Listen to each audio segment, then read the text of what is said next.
Hey, Crick. Guy, remember? So you don't have to. 30. I hate time.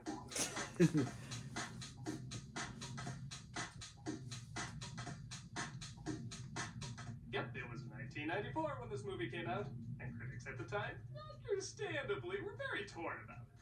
Why? Well, because it's dumb. Dumb, dumb, dumb, dumb, dumb.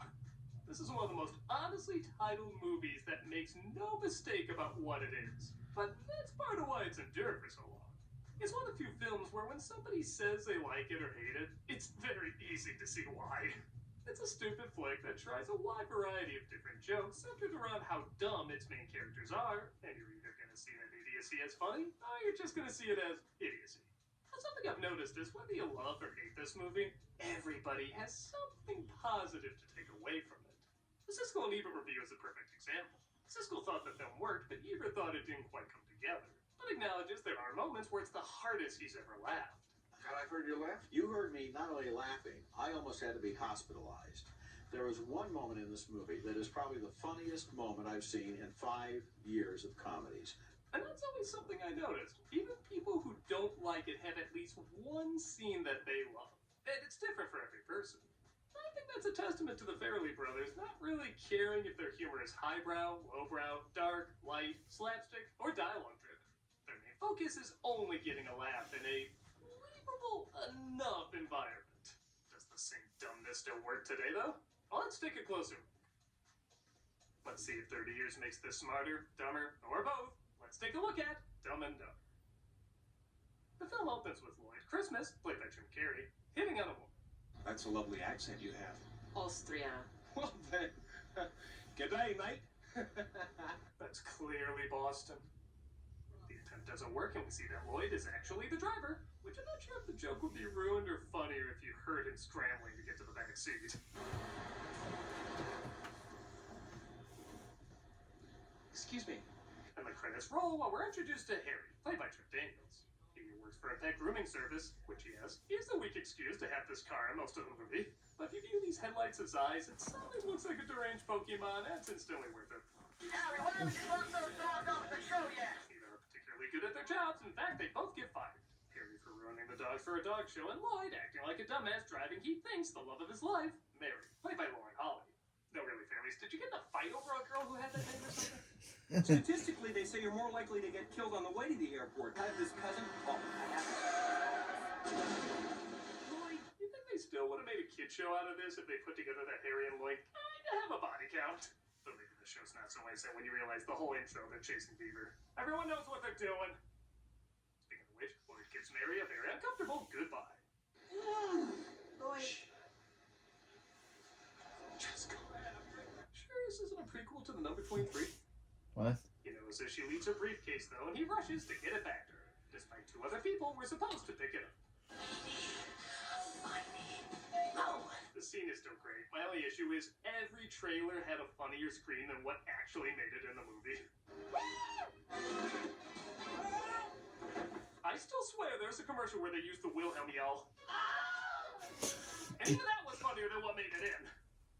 It turns out the people meant to pick up the briefcase are Joe and JP, 2 thugs who work for a criminal who kidnapped Mary's husband, and Lloyd now has the ransom money. The most beautiful woman alive. She actually talked to me, man. Get out of here. Oh, yeah. Yeah. How everybody thinks in alpha male class talks. Not that I would know. They see the criminals and they think they have guns because they didn't pay their gas bill. And that's legit. The gas company can be hardcore. One time I didn't pay the gas bill, now every time I use the lighter, so I make a run for it. Our criminals break in and decide to leave a message with their pet bird. His head fell off. His head fell off. Yeah, it was pretty old. I've seen Tom and Jerry. Some birds are just really sensitive. In maybe the only dramatic moment in the film, Lloyd says he wants to do something that matters and travel to Aspen to get the briefcase to Mary.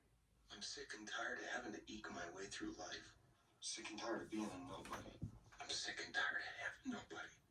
One of the reasons Carey plays it so well is because he confessed it reminded him of when he and his family were struggling living out of their car. And these words hit hard because only on his 3rd starring role in a film, he was one of the highest paid actors in Hollywood. In fact, all these 3 monster hits came out the same year. It's a good moment on its own, but it does hit a little different with that information. But doesn't lose track that it's still a dumb comedy.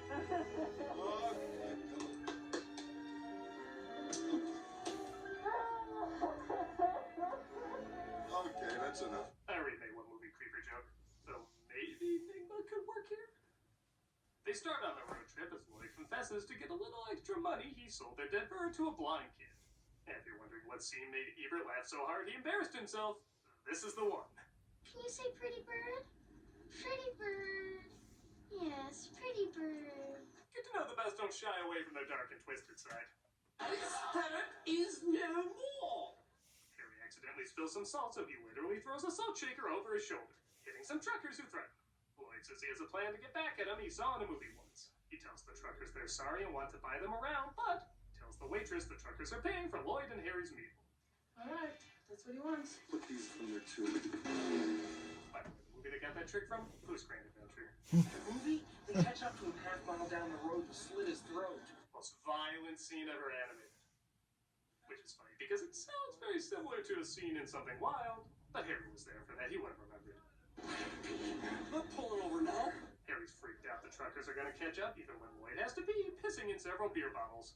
This gets the attention of a state trooper, played by Harlan Williams. And I'll admit, when I first saw this guy's comedy, I didn't really understand it. But years later, I love the hell out of it. He's an art comedian who experiments and tries anything once, making his reactions very unexpected. You think when he drinks this beer bottle full of piss, he's gonna spit it out or scream or have some sort of big reaction. But instead, we get a dolphin having a stroke. I don't know what that is, but it's great on rewatches. Get the hell out of here. A dolphin having a I didn't know you could make a joke like that on YouTube. It's about how you would think a daydream from this character would go. Even this scene, odd to say, doesn't seem weird for this character. The fantasy suddenly being taken over by a kung fu movie where the stab all wants to hit on his woman? That's the kind of bonkers that needs to be preserved.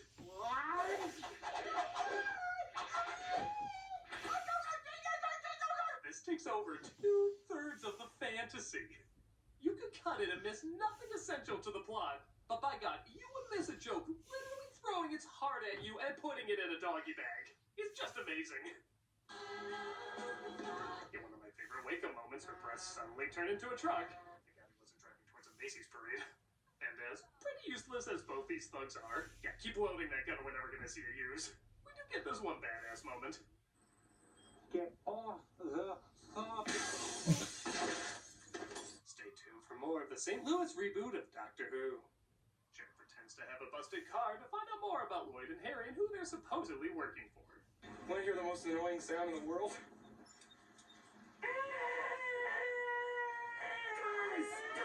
Fun fact, this wasn't in the script, and you can tell because Daniel starts to lose it just before they cut away. Again, though, you can see a little bit more of his reaction in the trailer where he tries to play along with it a bit more. Though honestly, it would have been more effective if they went with this. Want to hear the most annoying sound in the world?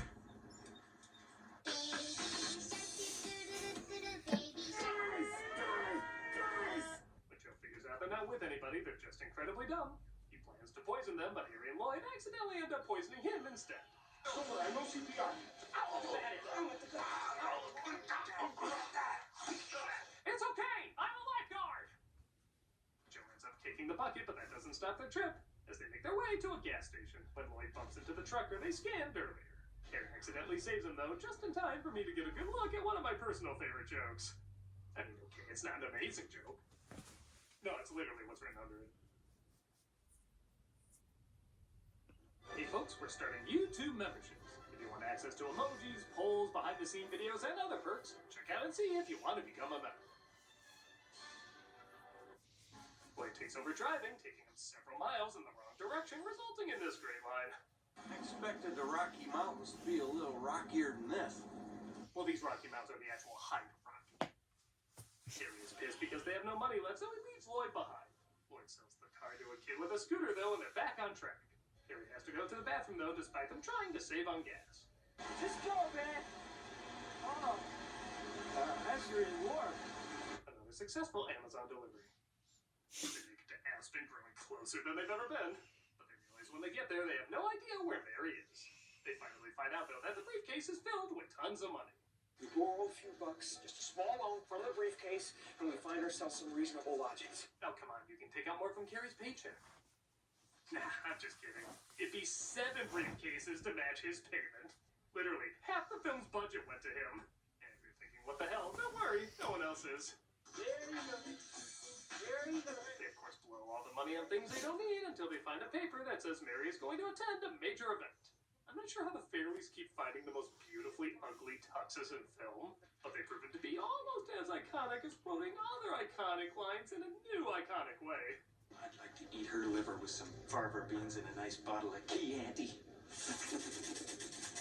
Scarier than anything animal. They see Mary is helping an endangered type of owl, naturally leading to this line. Nice set of hooters you got there. The owls are beautiful. You had to do that in front of Terry Carr. She originated that joke. And Harry is supposed to build Lloyd up, but ends up falling for her instead. We successfully mated a bulldog with a shih tzu. We called it a bullshit. Colonel Chamberlain, everybody. I think everybody knew something like this was coming. Boy, this party really died. Yeah, just one day until retirement from Hogwarts. Seriously, this film really likes its dead birds. Harry says Mary's gonna meet up with Lloyd at a different location while he spends the day with her instead. There's been some family problems, but I don't want to bore you with those. I'd rather lead you on thinking you have a chance while my husband's life hangs in the balance. Yeah, okay, not everything gels together in this. Oh, look, Frost. You wouldn't happen to have a cup of warm water with you? Yeah, he's still a more convincing duck than Ezekiel Sims.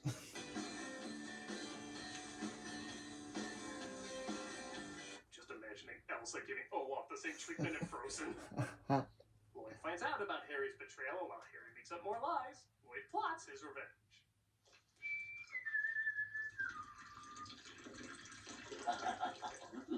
Okay, so I've made it clear in the past I'm not the biggest fan of fart jokes or shit jokes or stuff like that, but there are a few that just slay me. And this is their goddamn crowning achievement. I've seen this joke done so many times that it's always so lame, but this movie turns it into an art. First off, the build-up's sensational. From Carrie acting only with his eyes preparing for Harry's suffering, to Daniel's face when he first senses what's coming, to the amazing sound design, I swear replicating bubbling turmoil in a liquid hydrogen bomb. All building up to this comic nirvana.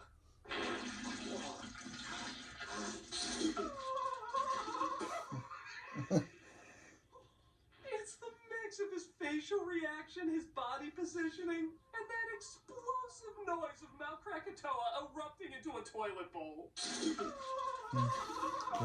Just like Kane's dad from South Park. Excruciating pain and utter ecstasy is one of the funniest things we as humans have ever filmed. It's so painful it feels good, yet so good it feels painful. And then, on top of everything else, we get an obvious but still masterful punchline. I hope you're not using the toilet, it's broken. Huh? And even that punchline needs another payoff.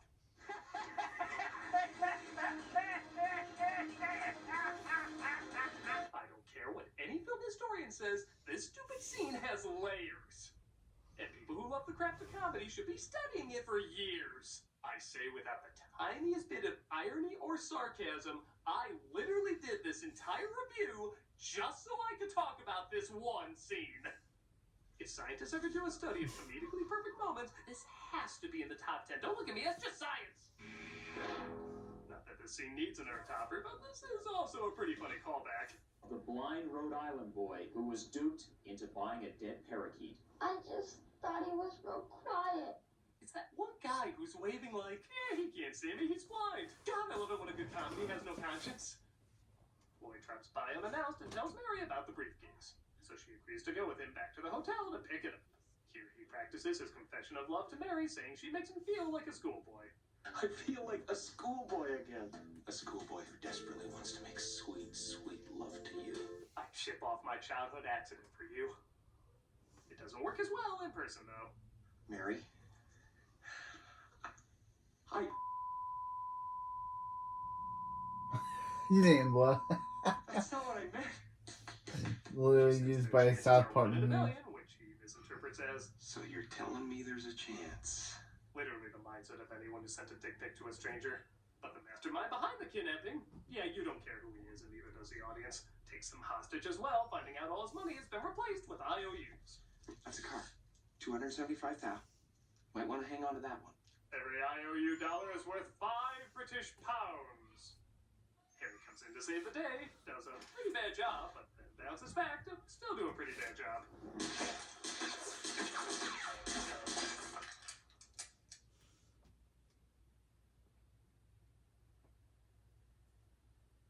But it turns out the stranger at the gas station was an FBI agent, thus Mary is reunited with her husband, leading to this dark as hell scene.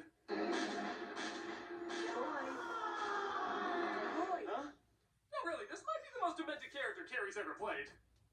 They walk back home when they're approached by a bus full of bikini models, looking for 2 oil boys to grease them up before the competition. You are in luck. There's a town about 3 miles that way. I'm sure you'll find a couple guys there. It's pretty well known the original ending had them getting on the bus, but Jim Carrey refused to shoot it because he said their characters would be too stupid to do that. You'll have to excuse my friend. The town is back that way. On the one hand, that is kind of an asshole thing to do, not even shoot the original version as an option. I mean, he's the actor, not the director, and for what he's getting paid, he probably should have shot the alternate take too.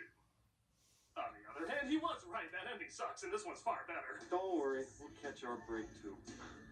Just gotta keep our eyes open.